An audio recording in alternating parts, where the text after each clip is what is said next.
Hey there, I'm Brittany Rose Green from BrittanyRoseGreen.com, and I am a marriage and family therapist turned relationship coach who specializes in helping people heal from narcissistic and dysfunctional relationships. Today, I wanted to talk a little bit about conscious relationship choices and how when we make conscious relationship choices, it changes the game for our relationship life, for the love life that we decide to create and co-create with our God, co-create with our mindset, just like we actually are an active participant in our relationship choices versus the subconscious patterning that is basically operating from the framework of the ego, which is our fear center and the thing that keeps us safe and alive, but really has no bearing on how we are going to thrive in all circumstances. Our ego's main function is just to keep us going, to maximize pleasure and minimize pain and just kind of live life, right? So a lot of times our ego gets us in trouble because we are operating from this, from a series of patterns that have been developed as early as the ages of 0 to 7, upwards to 10. And that can be really tricky because we think that we've evolved, we think that we've grown, and then we see ourselves in certain relationships that keep showing up over and over again. So maybe we're constantly finding ourselves in narcissistic relationships where we keep landing a narcissist after a narcissist. And it's like, I don't understand why this keeps happening. Or maybe you are prone to attracting addicts. And so every single person, even if the addiction is changed, so maybe it starts off with, drugs and alcohol, and then it turns into a sexual addiction, or then it turns into gambling or something like that. And so you keep attracting those types of partners and you're like, I don't understand. I'm looking for all the signs. Why is this happening? And so the truth of the matter is that our ego has built up a system of behaving in the world that is the most comfortable, the most familiar, and it's the most easily navigatable.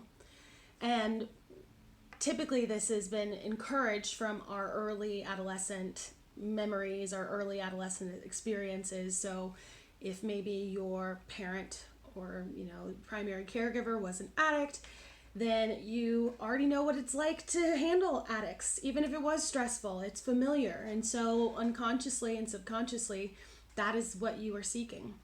So that's why the subconscious patterning can be really, really like a huge hindrance when you're looking to find and up-level your love life, right? When you're looking to have more healthy relationships and healthy relational connections. And so what is really important is understanding what are some of these subconscious patternings. And the ways that you can do that is you can look at your history. So take an inventory of your relationship story, your relationship life, and are there any specific patterns that you see in your partners, in your partnerships?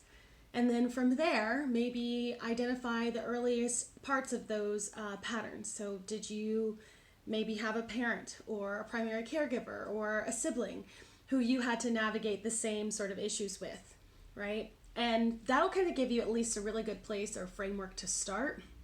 So you can start doing the healing work, the inner child work, the releasing work on that part of you that needs that familiar experience of a certain relationship pattern that is unhealthy and you never want again, but just keep showing up over and over. When we are making conscious relationship choices, we are engaging in our prefrontal cortex, our decision making.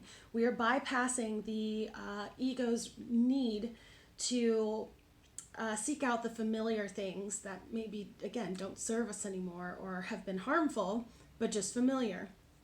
And, conscious relationship coaching, conscious relationship choices are empowering. I mean, it helps you reclaim and regain your sense of ability to control your life. Obviously not everything is within our control, so finding a healthy balance of that is super important.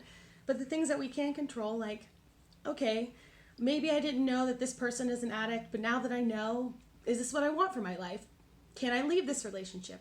Or am I stuck in a codependent sort of pattern or cycle where it's hard for me to leave or it's hard for me to say no?